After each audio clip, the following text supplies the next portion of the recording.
오늘 본문에 이스라엘 백성이, 이스라엘 장로들이 사무엘에게 나와서 왕을 요구하는 장면이 나옵니다. 그 직전에 1절 말씀을 보면 사무엘이 늙음에 그의 아들들을 이스라엘 사사로 삼으니로 시작합니다. 시간이 지나고 사무엘이 늙었습니다. 아기 때부터 성전에서 자라서 하나님의 음성을 듣고 자라고 이스라엘의 사사로 세움받은 사무엘이 이제 늙었습니다. 그리고 자기 아들들을 사사로 삼았습니다. 사실 사사는 세습직이 아닙니다. 종교직이었던 제사장은 하나님이 세습으로 인정하셨지만 정치적 직책이었던 사사는 세습직이 아니었습니다.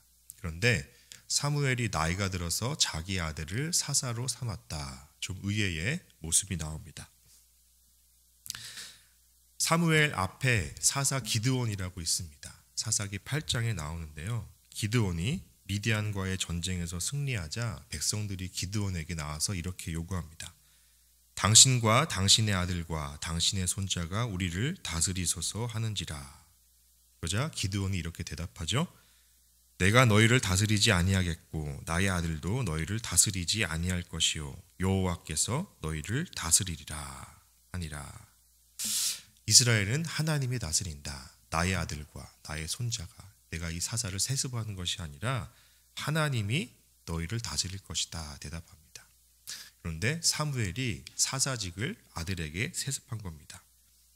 그 아들의 이름을 2절에 보니까 장자의 이름은 요엘이요 차자의 이름은 아비야라라고 말합니다. 요엘서도 있지만 요엘의 뜻은 하나님은 여호와시다 라는 뜻입니다. 또 둘째 아비야의 뜻은 하나님은 아버지시다 라는 의미입니다. 사무엘은 여호와는 하나님이시다, 하나님은 아버지시다 라는 아들들의 이름을 지으면서 이 아들들이 믿음의 아들로, 믿음의 자녀로 살아가길 기대했겠죠. 그런데 자식 농사가 그렇게 마음대로 되지 않죠. 여기 계신 분들은 자식들이 다 컸겠지만 정말 마음대로 되지 않습니다. 3절에 보니까 그의 아들들이 자기 아버지의 행위를 따르지 아니하고 이익을 따라 뇌물을 받고 판결을 굽게 하니라 라고 말씀합니다. 사사의 가장 중요한 업무가 판결이죠. 판사로서의 판결을 내리는 겁니다. 그런데 이들이 뇌물을 받았다 그랬습니다. 이 뇌물은 출애굽기 23장에 구역의 율법에도 하나님이 정확히 말씀하시는데요. 뇌물을 받지 말라라고 하는 율법에서 아주 금기시하는 죄악의 행위였습니다. 이 뇌물을 받고 판결을 굽게 하는 것은 공동체의 질서를 깨는 행위였기 때문에 하나님이 엄하게 다스리는 죄 중에 하나였습니다. 그런데도 다른 사람도 아닌 사무엘의 아들이 뇌물을 받았다. 심각한 일이죠. 그런데 3절 말씀에 그의 아들들이 자기 아버지의 행위를 따르지 아니하고 그렇게 말씀합니다. 사무엘과 전혀 반대되는 행동을 한 것이죠. 사무엘은 그렇게 살지 않았다는 겁니다. 나중에 8장에 넘어가서 12장에 보면 이제 사무엘이 마지막 유언과도 같은 그런 말을 하는 장면이 나오는데 거기서 이렇게 말합니다. 사무엘이 내가 누구의 소를 빼앗았느냐, 누구의 나귀를 빼앗았느냐, 누구를 속였느냐, 누구를 압제하였느냐, 내 눈을 흐리게 하는 뇌물을 누구의 손에서 받았느냐, 그리하였으면 내가 그것을 너희에게 갚으리라. 사무엘이 자기 평생에 얼마나 하나님 앞에서 정직하게 살았는지 이렇게 말하는 장면입니다. 그러자 백성들이 대답합니다. 그들이 이르되 당신이 우리를 속이지 아니하였고 압제하지 아니하였고 누구의 손에서든지 아무것도 빼앗은 것이 없나이다 하니라. 사무엘은 참 일생 동안 흠없이 살았던 것 같습니다. 그런데 불행하게도 그의 아들들은 그렇지 않았습니다. 이름은 좋았습니다. 요엘, 여호와는 하나님이시다. 아비야, 하나님은 아버지시다. 아들들이 그렇게 하나님을 여호와로, 아버지로 믿고 살아지기를 바랐습니다. 그런데 아들들은 그렇지 못했습니다.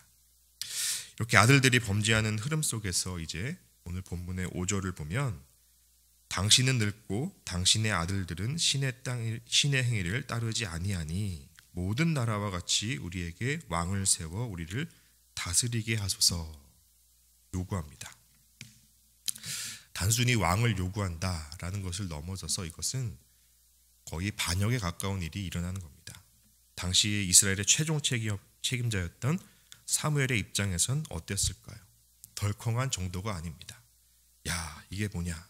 내가 나이가 좀 들었다고, 아들들이 잘못을 했다고, 감히 하나님이 왕인 이스라엘에서 사람의 왕을 요구하다니, 내가 그들을 위해 이렇게 기도하기를 쉬지 않았는데 나를 몰아서는 걸 넘어서서 사람을 왕으로 세우기를 요구하는구나. 그 마음이 얼마나 무너졌을까요? 별의별 생각이 다 들었을 겁니다. 그런데 여기 백성들의 요구 속에 중요한 동기가 드러납니다. 입으로는 당신은 늙었고 당신의 아들들은 범죄하니까 사람들이 왕을 요구한 것처럼 보이는데 5절에 이런 말씀이 있습니다. 모든 나라와 같이 주변의 다른 나라들은 지금 다 왕정 제도입니다. 다 왕이 있습니다. 사실 사무엘의 노쇠와 두 아들의 부패는 핑계에 불과했습니다. 우리말에 그런 말이 있죠. 울고 싶은데 뺨 때린다. 지금 자식들이 왕을 요구하는 게 계속해서 차곡차곡 쌓아 올리고 그것을 폭발시키고 싶은데 그 폭발시키는 빌미를 주었다는 것입니다. 항상 이들은 호시탐탐 우리도 뭔가 다른 나라들처럼 강력한 힘을 가진 왕이 필요하다. 사람이 필요하다. 그런 욕구가 쌓여가고 있었습니다. 사실 이런 욕구는 이스라엘이 다 처음부터 광야에서부터 이렇게 눈에 보이는 왕을 강력하게 요구했습니다. 오늘 본문의 8절 말씀 보니까요. 내가 그들을 애굽에서 인도하여 낸 날부터 오늘까지 그들이 모든 행사로 나를 버리고 다른 시들을 섬긴 같이 내게도 그리하는도다. 하나님 이렇게 답합니다. 애굽에서 인도한 날부터 그들은 계속해서 왕을 요구했다. 출애굽기 32장에 보니까 모세가 여호수아를 데리고 시내산에 올라갑니다. 거기서 40주 40야를 지냈죠. 거기서 이제 10계명을 받고 내려옵니다. 근데 모세가 40일 동안 보이지 않자 백성들이 아론을 충동시켜서 이렇게 요구하죠. 우리를 위하여 우리를 인도할 신을 만들라. 이 모세, 우리를 애굽 땅에서 인도하는 사람은 어찌 되었는지 알지 못함이라. 이들은 당장 눈에 보이는 그 사람, 눈에 보이는 왕이 필요했던 겁니다. 모세가 보이지 않자 눈에 보이는 우리를 위하여 우리를 인도할 신을 만들라. 그래서 금송아지를 만들게 됩니다. 이들은 하나님이 아닌 사람, 눈에 보이는 사람 모세를 보았고 모세가 보이지 않자 신을 만들라고, 우리가 눈에 보이는 왕을 만들라고 요구하는 겁니다. 눈에 보이는 것, 확실해 보이는 것, 당장 필요한 것을 요구하는 것이죠. 그런데 하나님의 나라인 이스라엘의 리더십은 눈에 보이지 않습니다. 하나님은 눈에 보이지 않습니다. 그런데 주변 나라들은 블레셋과 같은 나라들은 강력한 눈에 보이는 왕들이 있어서 뭐든지 그 왕과 왕의 명령 아래 일사불란하게 움직이는 것처럼 보입니다.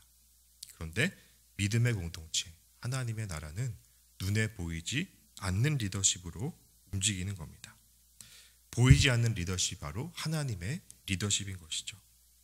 그래서 하나님의 나라는 눈에 보이는 것이 아니라 눈에 보이는 사람의 영향력은 점점 사라지고 눈에 보이지는 않는 하나님의 원리와 하나님의 그 말씀이 움직이는 것이 하나님의 나라입니다.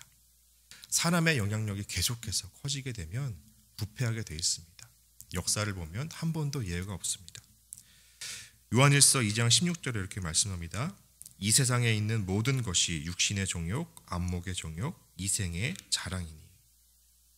사람은 보이는 리더십을 매력 있게 생각하고 가치 있게 생각하게 되어 있습니다. 눈에 보이는 대로 육신의 정욕, 안목의 정욕대로 따라가게 되어 있습니다.